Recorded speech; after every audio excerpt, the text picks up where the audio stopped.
د مینې قرباني لنډه کیسه.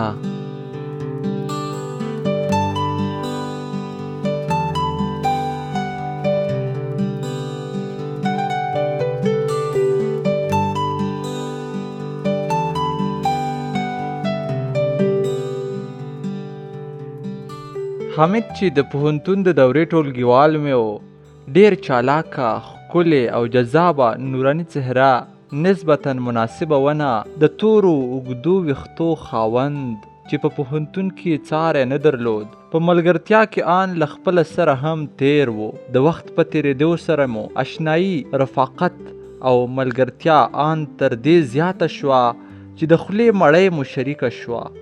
یوه دقیقه مو هم یو له بله جلاوالی نشو زغملی. کومه شیبه چې به دواړه ترڅنګ وو، نو په موږ به خاص لکه د اختر خوشحاله شیبې تېرېدلې. زموږ د دواړو د زړونو راز او نیاز بیخي شریک وو. په ټولګي کې جمله 50 زده کړیالان وو، 10 یې هلکان او باقي پاتې نجونې وې. په ټول پوهنتون کې دا یوازینی پوهنځی و چې په دومره پراخه پیمانه یې نجونې درلودې. په ټولګي کې مو هم رقم نجونې موجودې وې، څه له ولایاتو راغلې وې او څه هم د مرکز وې، څه یې آرام طبیعته او څه یې شوخې وې چې د ټولګي ښکلا یې لا څو چنده کړې وه.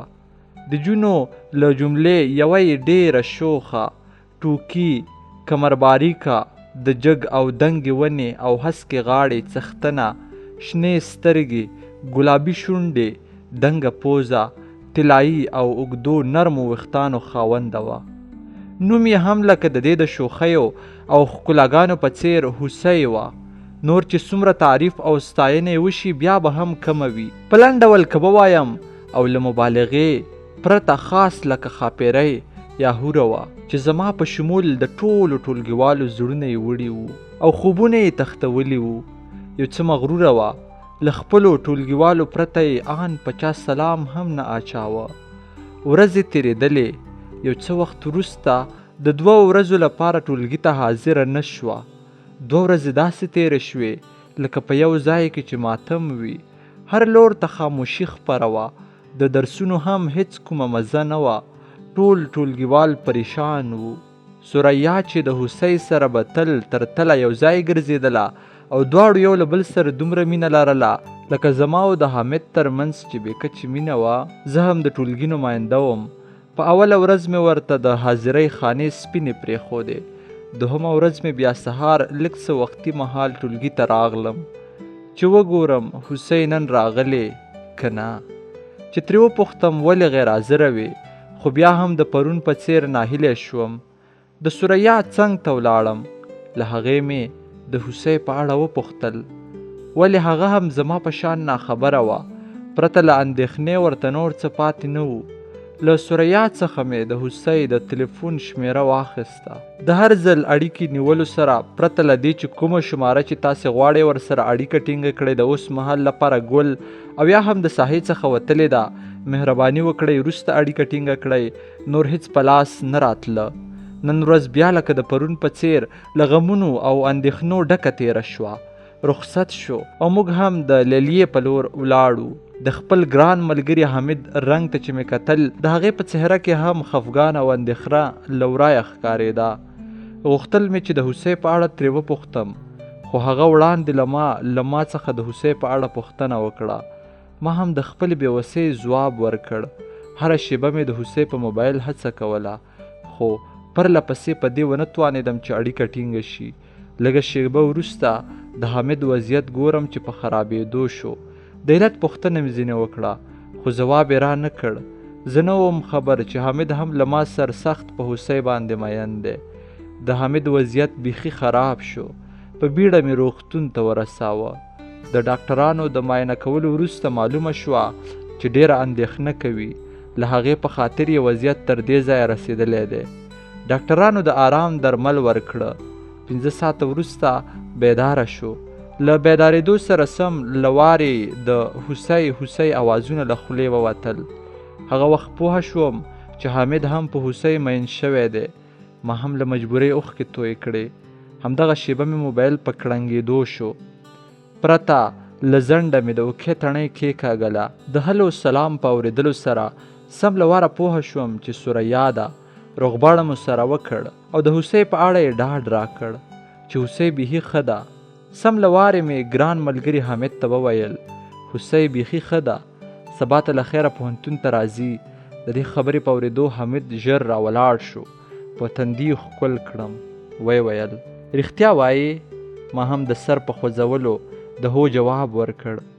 ژر یې خدای ته شکر سجده وویسته او له ما یې هم ځانګړې مننه وکړه. شپه ناوخته وه.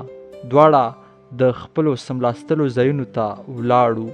ټوله شپه مې سوچو کې په ویښه تېره کړه. هېڅ خوب راته رانغی. په همدې فکرونو کې شوم چې څه باید وکړم. دلته ډېر سخت امتحان کې پرېوتم چې مینه انتخاب کړم یا د حامد ملګرتیا.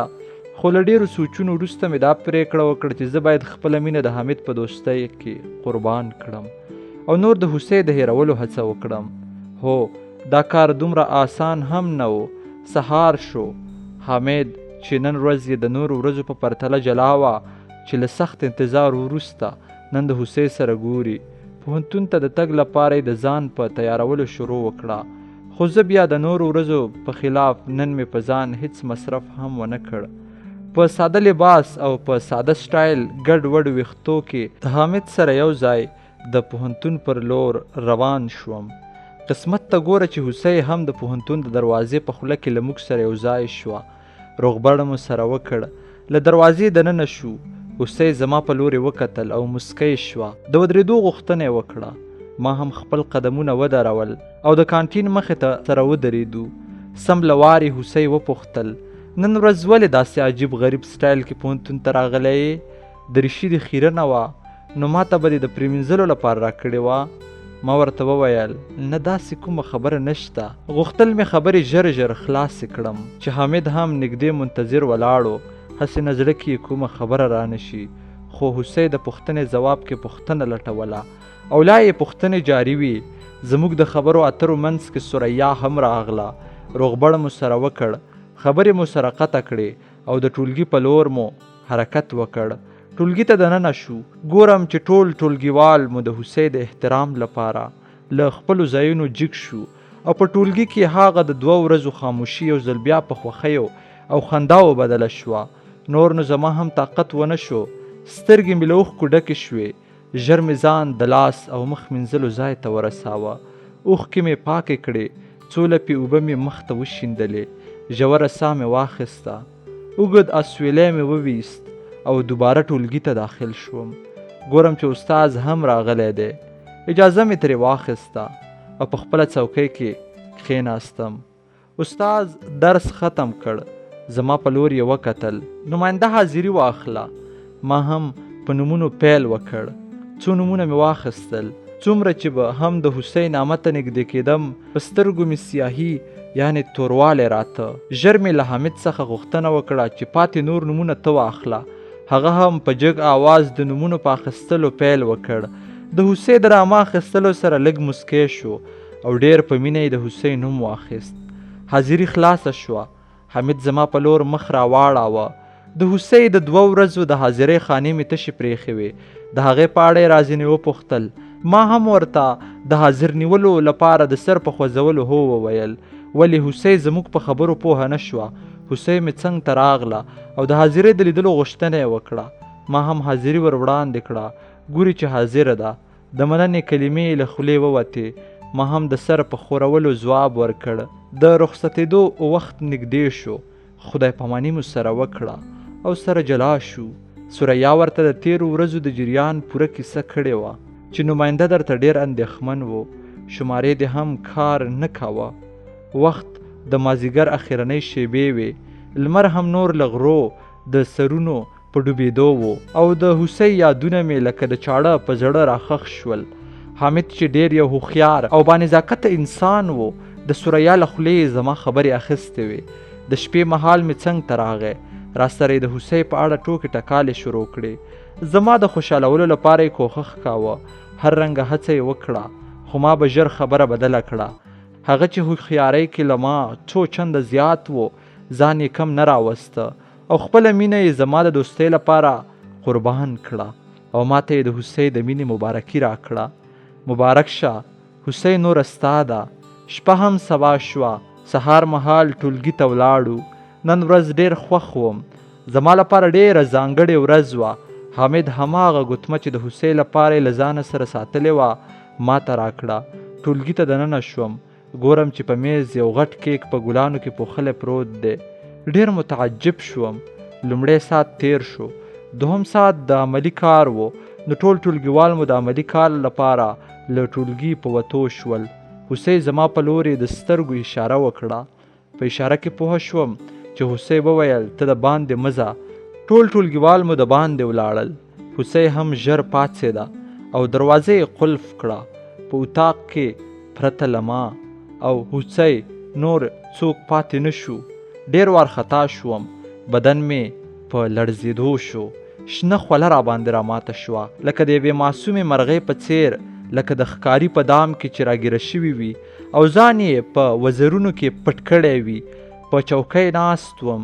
هوسۍ هم زما په لور په قدمونو اخیستلو پیل وکړ. رانږدې شوه، په څنګ چوکۍ کې مې مخامخ کېناسته او په خبرو یې پیل وکړ. د حاضرۍ په اړه یې بیا مننه وکړه او بیا یې وویل 2 ورځې چې نه وم پلار مې زما کوژده زما د کاکا زوی سره وکړه. له خبرو داسې معلومېده چې په کوژده راضي نه وه. زما رنګ هم تک ژیړ واوښته، سر را باندې وګرځېده، په سترګو مې تیاره شوه، د زړه درزا مې ډېره شوه، په تندي مې شنه خوله را ماته وه. دنیا را باندې تنګه شوه، رڼا ورځ را باندې توره شپه شوه. دومره پوه شوم چې ویې ویل دا په میز چې کوم کیک په ګلانو کې پوښلی دی دا مې د ټولګیوالو لپاره په شیرینۍ کې راوړی دی. ما دا جرأت ونه شو کړلی چې ټولګیوالو ته ووایم دا به په ټولګیوالو تقسیم کړې. له سترګو مې اوښکې پاکې کړې او د سر په ښورولو مې ها وکړه. نور ټولګیوال مو هم راغله. زه په بیړه له ټولګي را بهر او د لیلیې په لور مې په تلواره قدمونه کېښودل. په ډېره سختۍ مې اطاق ته ځان ورساوه. قلم او ورقه مې راواخیسته او د هوسۍ په عنوان مې لیک ولیکه. ګرانې هوسۍ جانې، زه او زما نږدې ملګری حامد دواړه په تا مین وو. ما خپله مینه یعنې ته له ملګرتیا قربان کړې. ته مې حامد ته ډالۍ کړې، ولې کله چې حامد زما له مینې خبر شو چې له تا سره زه هم مینه لرم، حامد هم ملګرتیا بهتره وګڼله او ته یې زما په نامه کړې. حامد ډېر یو شریفه انسان دی. تر ټولو زیاته قرباني حامد ورکړه. زه هم په دې ښه پوهېږم چې ته دې د کاکا زوی سره په کوژده خوښه نه یې. که امکان لري کوژده دې ماته کړه او د حامد سره واده وکړه. زما او ستا نن اخري دیدن و. زه نور له تل لپاره له تا سره خدای پاماني کوم. د خدای پامان. لیک مې د حامد په میز کېښود. تر څو چې حامد راته زه له اطاقه بهر شوی وم. د عمومي سړک مسیر مې ونیوه. څو قدمه شاته ګورم چې حامد هم زما په لور په منډه منډه خپل قدمونه اوچتوي. زه هم لکه د لیوني په څیر په عمومي سړک ورسم شوم. هیڅ په ځان نه پوهېدم. حامد هم د عمومي سړک تر غاړې ځان راورساوه. ګوري چې یو تیز رفتاره موټر زما تر څنګ په رسېدو دی، خو زما په سترګو تپه تیاره شوه او د سړک په منځ کې لکه د یو تش کالبوت په څیر ودرېدم. حامد هم زما د ژغورلو لپاره د سړک له غاړې راټوپ کړ. یو ناڅاپه درز مې تر غوږه شو. موټر ووهلو او د 20-30 مترو په اندازه د سړک د غاړې په کندل شوې ویاله کې غبرګ را پرېوتو. نور په ځان پوهه نه شوم. څو شېبې وروسته مې سترګې خلاصې شوې او د روغتون د بیړنۍ خونې په لیکدړه ولګېدې. خو پرته د لیدلو د هېڅ څخه نور هېڅ کوم هېڅ راپاتې نه و. تر څنګ مې ګورم چې یو جسد پروت دی او زنه یې په ململي بنداژ تړل شوې ده. ښه متوجه شوم. ګورم چې د حامد مړ جسد دی او ترمنځ مو هوسۍ زما د لاس لیکلي لیک ته په سلګو سلګو ژاړي. یو لاس یې د حامد په لاس کې ایښی او بل لاس یې زما په سرو وینو لړلي لاس کې ایښی دی او بې اسرې په چغو چغو سر ده. له معایناتو جوته شوې وه چې زما د سر او زړه رګونه شلېدلي دي او داخلي خونریزي مې ورکړې ده چې په عملیاتو کولو سره زما د ژوندي پاتې کېدو چانس یوازې او یوازې 5% و. ډاکټرانو په بیړه عملیات خونه د عملیاتو لپاره چمتو کړه. له عملیات وړاندې اړینه وه چې د عملیاتو د موافقې په ورقه زما د پیواز ګوته ولګول شي. هوسۍ چې د ژوند وروستۍ هیله ورپاتې وه، زړه نازړی له سترګو څخه بې کرکې اوښکو تویولو سره ګوته ولګوله او د عملیات خونې په لور مې د تذکرې تر څنګ په چغو چغو روانه وه. نور نو د هوسۍ لپاره د داخلېدو اجازه نه وه. د دروازې تر شا ناهیلې پاتې شوه او د سترګو په اشاره مې ورسره خدای پاماني وکړه او زه یې عملیات خانې ته دننه کړم. لا یې د عملیات میز ته خیژولی نه وم چې سترګې مې د تل او تل لپاره پټې شوې او د دروازې تر شا زما او د هوسۍ اخرنی دیدن او خدای پاماني هماغه شوه او د تل او تل لپاره سره جلا شو. د سادات ټي وي ټولو درنو اورېدونکو، دغه وه زموږ د نن ورځې یو بله لنډه کیسه چې ما سید ادریس سادات تر تاسې در ورسوله. هیله ده چې د خوښې وړ مو ګرځېدلې وي، تر څو پورې چې زه د بلې لنډې کیسې لپاره ستاسې درن حضور ته راځم. تر هغې پورې مو په لوی خدای سپارم. هر چیرې چې یاست خوشحاله اوسئ. د الله په امان.